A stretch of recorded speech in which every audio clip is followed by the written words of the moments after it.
नमस्कार, NB news world में आप सभी का स्वागत है। मैं हूं धनेश्वरी दिवांगन। अब खबरें विस्तार से।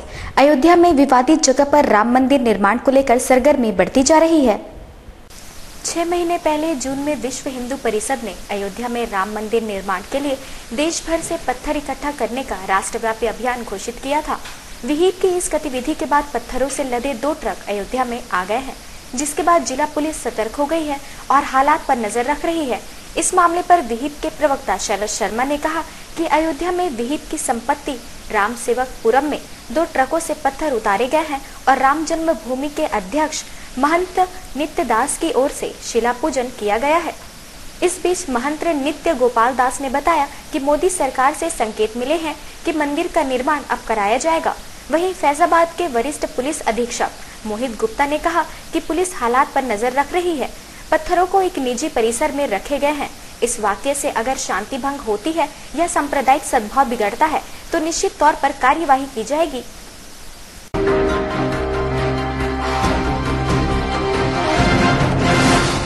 डीडीसीए विवाद में आप और भाजपा के केंद्रीय मंत्री अरुण जेटली में तनाव का दौर कानूनी प्रक्रिया तक पहुंच गया है। आप के द्वारा जेटली को भाजपा का कलमाड़ी करार दिए जाने और डीडीसीए विवाद की सीडी सामने आने के बाद जेटली अब आप नेताओं पर केस करेंगे।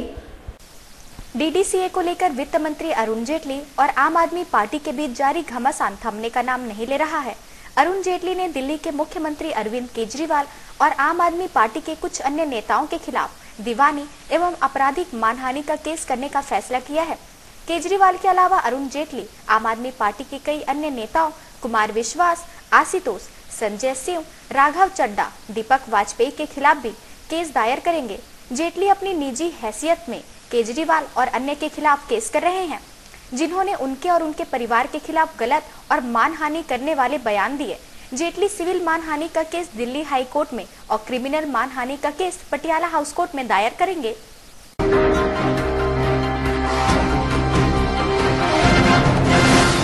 चीन के सबसे विकसित शहरों में शामिल शेजियोन में एक पहाड़ से मिट्टी खिसकने पर एक औद्योगिक पार्क में हुए भीषण भूस्खलन में रविवार को 22 इमारतें दब गई, जिसमें 59 लोग लापता हो गए। भारी प्रदूषण की मार झेल रहे चीन के सबसे विकसित शहरों में शामिल शेजियन में एक पहाड़ से मिट्टी खिसकने पर एक औद्योगिक पार्क में हुए भीषण भूस्खलन होने से भारी तबाही का माहौल पैदा हो गया है। इस भूस्खलन में रविवार को 33 इमारतें दब गई और 59 लोग लापता हो गए। चीन की सबसे भीषण शहरी आपदाओं में शामिल इस घटना के बाद 14 लोगों को मिट्टी के नीचे से बाहर निकाला गया। इस आपदा ने दक्षिण चीन के नए औद्योगिक पार्क में एक बड़े इलाके को अपनी चपेट में ले लिया है। हादसे में 3 लोग घायल हुए हैं। सरकारी टीवी चैनल के मुताबिक भूस्खलन के बाद हुए गैस पाइपलाइन धमाके से बात और बिगड़ गई। दमकल कर्मी, पुलिस और स्वास्थ्य कार्यकर्ता सहित 1500 से अधिक लोग बचाव कार्य में जुटे हैं तथा मलबे के फंसे पीड़ितों की तलाश कर रहे हैं।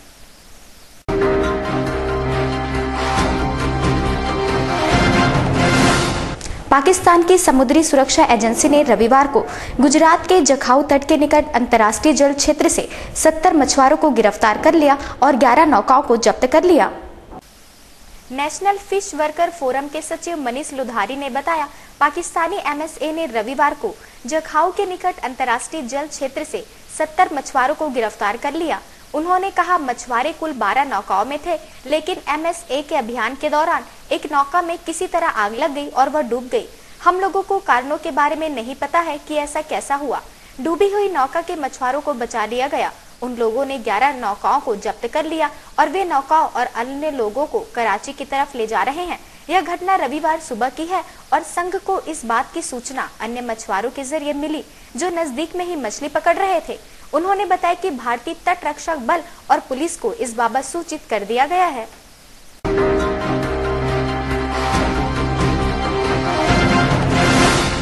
पाकिस्तानी उर्दू अखबार जंग के पहले पेज पर बॉलीवुड की हॉट एक्ट्रेस नरगिस फाकरी के छपे इश्तिहार को लेकर सोशल मीडिया पर बवाल मचा हुआ है। पाकिस्तानी उर्दू अखबार जंग के फ्रंट पेज पर बॉलीवुड फिल्म रॉक स्टार की अभिनेत्री नरगिस फाकरी के छपे इश्तिहार को लेकर सोशल मीडिया पर बवाल मचा हुआ है। लोगों ने इस विज्ञापन की निंदा कर इसे घटिया और बेतुका करार दिया।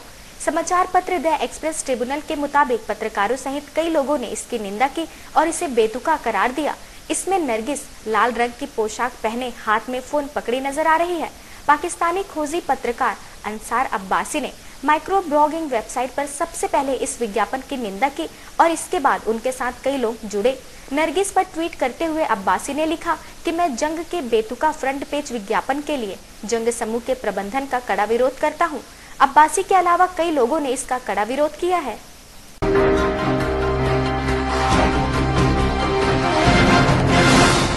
केंद्रीय सड़क परिवहन एवं राजमार्ग मंत्री नितिन गडकरी का मानना है कि भारत और थाईलैंड को सड़क के रास्ते जोड़ा जा सकता है।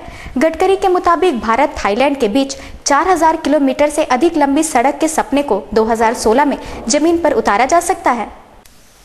केंद्रीय सड़क परिवहन और राजमार्ग मंत्री नितिन गडकरी का मानना है कि भारत और थाईलैंड को सड़क मार्ग के जरिए भी जोड़ा जा सकता है।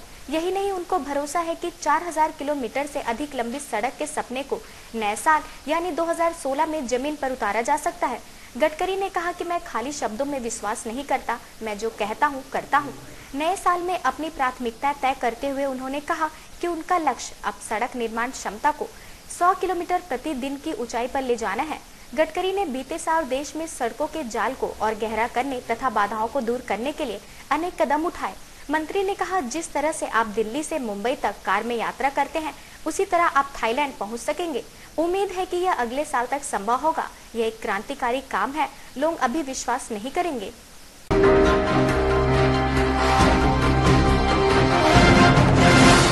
भारतीय क्रिकेट टीम के पूर्व कप्तान और राजनेता मोहम्मद अजहरुद्दीन ने मीडिया में चल रही अपनी तीसरी शादी की खबरों को गलत करार दिया है।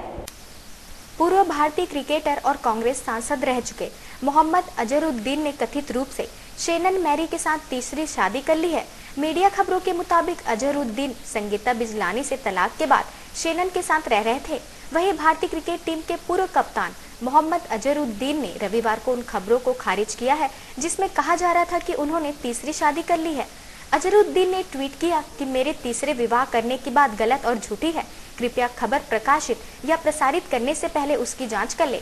आपको बता दें कि शेनन के साथ उनके रिश्तों की खबर पहले बार तब सार्वजनिक हुई थी जब 2013 में उनकी पेरिस में छुट्टी मनाते एक तस्वीर वायरल हो गई थी। हालांकि तब शेनन ने अजहर को सिर्फ अपना दोस्त बताया था।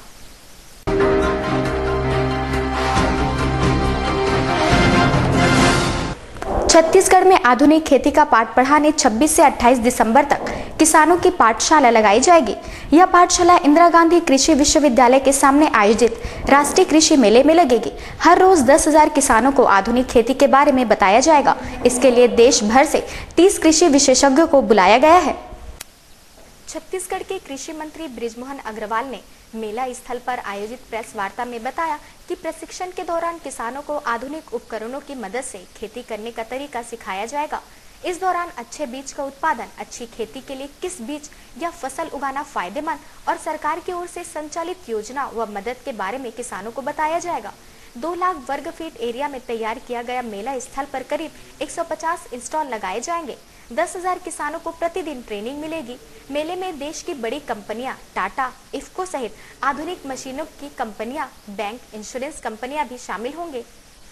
छत्तीसगढ़ में पहली बार राष्ट्रीय स्तर का किसान मेला, जिसमें राष्ट्रीय स्तर की कृषि की विधाओं की जानकारी, राष्ट्रीय स्तर के उपकरणों की जानकारी और राष्ट्रीय स्तर के एक्सपर्ट्स आएंगे जो किसानों की पाठशाला में किसानों को नई नई जानकारियां बताएंगे। पूरे देश में जो नए रिसर्च हुए हैं, नए शोध हुए हैं, उसके बारे में जानकारी देंगे। और पहली बार ऐसा कि अभी तक कभी भी रायपुर आते थे किसान तो 1500 किसान आते थे, परंतु पहली बार प्रतिदिन 10,000 किसान को ऑफिशियल रूप में लाया जा रहा है और मुझे लगता है उतने ही किसान अपने अपने माध्यमों से और साधन से भी आएंगे। तो एक ये बहुत बड़ा हमारे किसानों में जागृति लाने के लिए, उनको नए तरीके बताने के लिए ये कृषि मेला, क्योंकि इसमें राष्ट्रीय स्तर की कंपनियां, बीज की कंपनियां, खाद की कंपनियां, पेस्टिसाइड की कंपनियां, उपकरणों की कंपनियां और साथ में हमारे कृषि विभाग की जितनी योजनाएं हैं उसकी जानकारी, अन्य राज्यों में जो योजनाएं हैं उनकी जानकारी सब मिलेगी। तो मुझे लगता है कृषि मेला हमारे लिए एक सार्थकता सिद्ध करने वाला मेला।